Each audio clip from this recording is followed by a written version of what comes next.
G'day. My F1 season kicked off with testing in Bahrain on February 23 this year and will finish tomorrow here at post-season testing in Abu Dhabi on November 28. Over those 10 months I shot 23 races. I witnessed jubilation, disappointment, crashes, close calls, celebrations, cheeky arse slaps and more. Let me share with you the highs and lows of season 2023.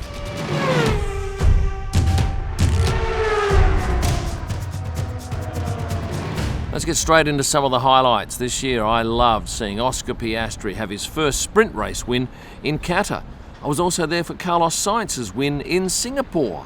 We saw Max Verstappen win his third straight championship in Qatar with some unbelievably good driving. There was McLaren's double podium in Suzuka, and something I'll admit that at the time I didn't realise how important this was, this photograph of Fernando Alonso crossing the line a few metres ahead of his rival Sergio Perez in Brazil to land him a podium finish. On the subject of Fernando, he started the season off very strongly with podiums in the early stages, and it looked like he was going to put some real joy on the faces of Aston Martin fans. What else comes to mind for me? Nico Hülkenberg's numerous funny faces, Lewis Hamilton's colourful fashion offerings and choice of jewellery. Have a look at this, he even had gold in his mouth at one race. Alex Albon gave Williams fans some real hope this year, scoring points in 7 races. And I always enjoy seeing Valtteri Bottas express his appreciation of local cultures, wearing a variety of outfits like this one in Australia, thongs, shorts and singlet.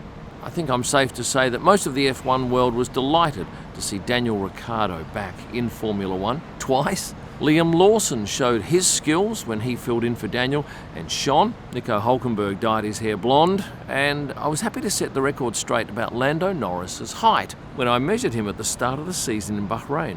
You know what people say to me? What? I'm a taller person than they thought. In F2, Théo Pourchaire certainly turned on quite a show after winning the F2 title in Abu Dhabi. And then we get to the subject of the girlfriends. And this year we had Charles Leclerc bring his new girlfriend Alexandra to Monaco, as did Carlos, where he introduced us to Rebecca. Mick Schumacher brought his new girlfriend Layla to the Dutch GP, and Lance Stroll was joined by Mary Lou at COTA, and certainly the pair were very comfortable in the paddock come Abu Dhabi. Coming here to the Middle East, we often have trouble logging into certain websites and apps. However, a VPN like Surfshark gets around those dramas. Surfshark's an app and a browser extension that allows me to position my device anywhere in the world. So if certain countries restrict certain sites, I position my device, say, in Australia or the US, and I get around it. And by selecting certain countries to position my device, I've even managed to find cheaper flights. If you travel, Surfshark is a must, and I've been using it for some 3 years and love it. And one thing I recently discovered was that I couldn't log on to YouTube on an aircraft's Wi-Fi system, but by logging in through Surfshark, I got around the problem. And right now you can get an exclusive Surfshark Black Friday deal by entering the promo code KIM, where you can get up to 6 additional months for free. I don't think you'll be disappointed if you upgrade to Surfshark. Let's talk about some of the lows now, and we lost Angela Cullen, Lewis Hamilton's physio, bizarrely after the first race in Bahrain. She was a very big part of Lewis's backup team, and I think certainly most of the fans were quite taken aback by her departure from the sport. We also lost Nick De Vries mid-year, let go by AlphaTauri. He announced he'd be attending Harvard and is now going to race in the World Endurance Championship. And at the end of the year, we lost Franz Tost, who left as the team principal of AlphaTauri. Some of the other lows: Daniel Ricciardo's moustache and sideburns at COTA. Quite odd. Carlos Sainz was stiff to hit the water cover in Vegas 8 minutes into that FP1, and he then crashed out 8 minutes into FP2 in Abu Dhabi. Disappointing outing for Sergio Perez in Mexico, where at turn 1 he ended up airborne and ruining his chance of a great finish at his home race, something he was desperate to do. The worst race? For me, definitely Qatar. Way too hot, dangerously hot for the drivers, and very uncomfortable for certainly us working in the sport, and I imagine for those spectators who weren't behind glass in air conditioning. And on the subject of worst race, let's go to the best race. Look, I always love Monaco. People ask me, favourite race? Monaco. But I think Vegas is growing on me, and if we can sort out a few issues with that race, it could well be one of my favourites. Certainly pictorially, it was lovely.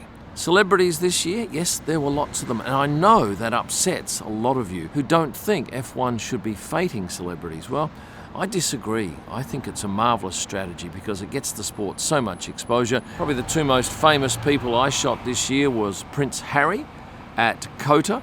He was a big story, as was Brad Pitt at two races, Silverstone and Las Vegas. I can tell you that some of the scenes that have already been cut for the movie were played to all the drivers and a number of F1 people in COTA, and the reviews were good. So I think if that movie takes off, boy, that's going to introduce a whole new audience to our sport. Oh, and will they be shooting next year? Yes, I believe at a number of races, because that strike certainly put back production. Americans probably won't be much interested in this, but Europeans will know that we had a lot of football stars. We had greats like David Beckham, we had Mbappe, Neymar pop in at Barcelona, and on top of that, lots of people from the music industry. Statistically, let me run through a few stats. I did 23 races this year. It involved 59 flights, 2 train trips, some 287 hours in the air. That's about 12 days above the Earth. I was away from my home in Australia for about 212 days. I stayed in 158 hotels, and a couple of people have asked what was my favourite hotel. I will say the Palazzo Tangara in Brazil, an absolute joy to be at, one of the great hotels of the world. What was my worst hotel? Look, even then it wasn't that bad. It was the Media Hotel in Japan. Typically small rooms. In fact, the bathroom at this hotel I'm staying at, the Rotana, was the size of the actual hotel room that I stayed in at that Media Hotel. But you can't be too picky in Japan. It's a completely different situation when it comes to accommodation. Oh, and I still have another 8 nights in Africa coming up before the end of the year. On the photographic front, I took about 420,000 pictures with my 2 Canon R3 cameras, of which I kept probably 35,000. You can find them on prostarpics.com and also at Getty Images if you search my name. Signed driver pics, well, they were huge this year. What was my most popular? Well, I have to say, until Brazil, it was Toto Wolff, and he's not even a driver. His prints sold out in 30 hours, but then I did an offering of this particular photo here signed by Fernando, and they went in 4 hours. So he holds the record thus far. A couple of people I was surprised and delighted to see at the track this year, and I probably didn't expect to see either, were Michael Massey in Melbourne for the Australian Grand Prix, and Nikita Mazepin, who rolled up here in Abu Dhabi over the weekend. And actually a couple of people sent me messages saying, is Nikita there? So I did message him, and he said, yeah, I am here. I'm down here on the grid right now for F2. I would have loved to have chatted with him today for one of my videos, but unfortunately he's had to head off to Malaysia for an LMP2 race. Now obviously you're watching me here on YouTube or perhaps TikTok, but Instagram I have the most followers. This year I put on just shy of 50,000 new followers on Instagram, and my most popular posts, well, have a look at this lot here. In terms of reach, 8 of my most popular posts featured women.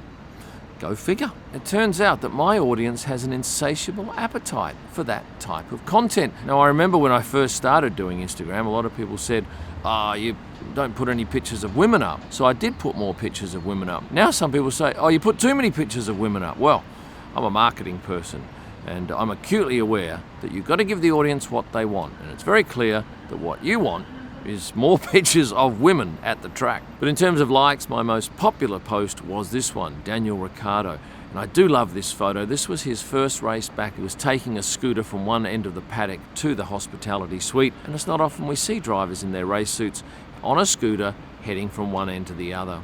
But perhaps the biggest surprise for me was this post. This is New Zealand IndyCar driver Marcus Armstrong, who's a great kid, with his girlfriend Lissy McIntosh, who reports for F1. Now, I had no idea that anyone would be interested in this, let alone it be in my top 4 posts of the year, so I did not see that coming. This year, though, I decided to do a new YouTube video every 2 days. Now, that was a huge commitment because of the time involved in doing a video. And to give you an idea, this video took about 90 minutes to research, probably take me 30 minutes to record this, and then there's 6 to 7, maybe sometimes 8 or 9 hours of editing. Thankfully this year I found an editor who's been able to do all those hard yards for me, leaving me room to produce more videos for you. What was my biggest video of the year? It was the Vegas manhole video, and I'll tell you how that happened because my son Jace does a lot of my social media for me. Jace was sitting at home and he said, look, this story is huge and there's not much on the net about it. Can you do a video? And I said, oh, it's too hard. He said, you've got to do a video. It'll get 100,000 views. I thought, okay. So I recorded my bits in the media centre, sent it back to my editor, and a day later it had clocked up 500,000 views. Now, if all of my productions were that successful, I would be stoked. And this year I put on around 70,000 new subscribers to the platform. But if you have a look at all of my social media platforms, I've added some 283,000 new followers, subscribers.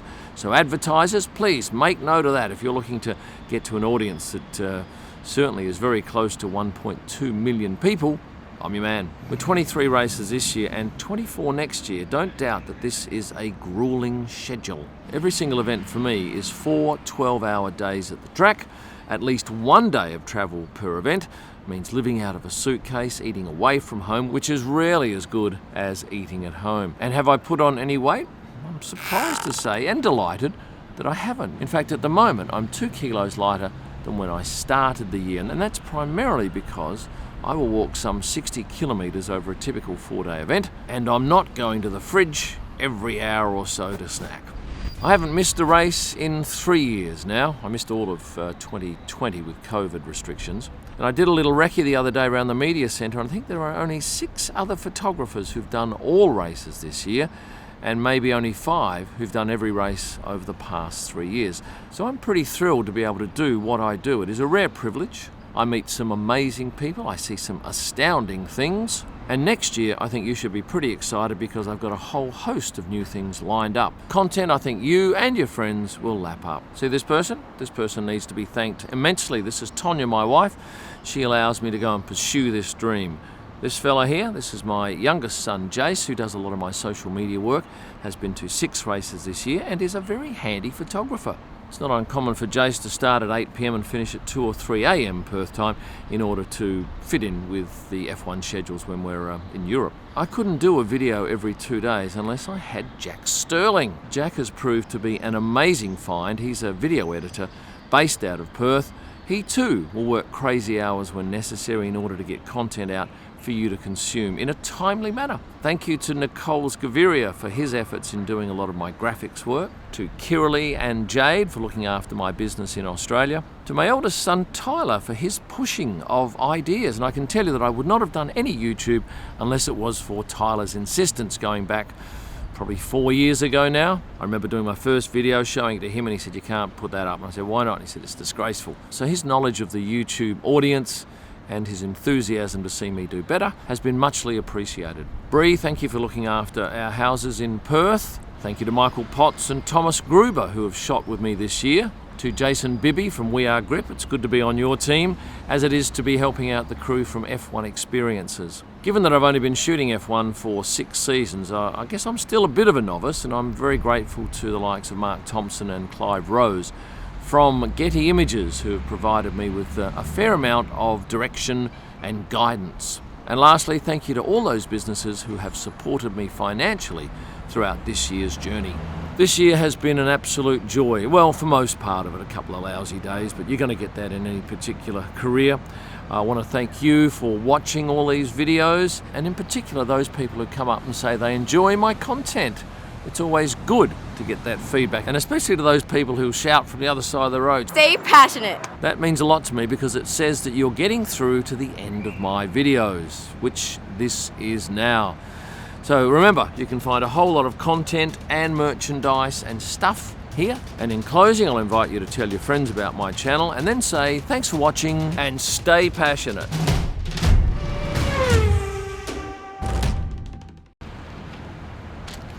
No, that doesn't work.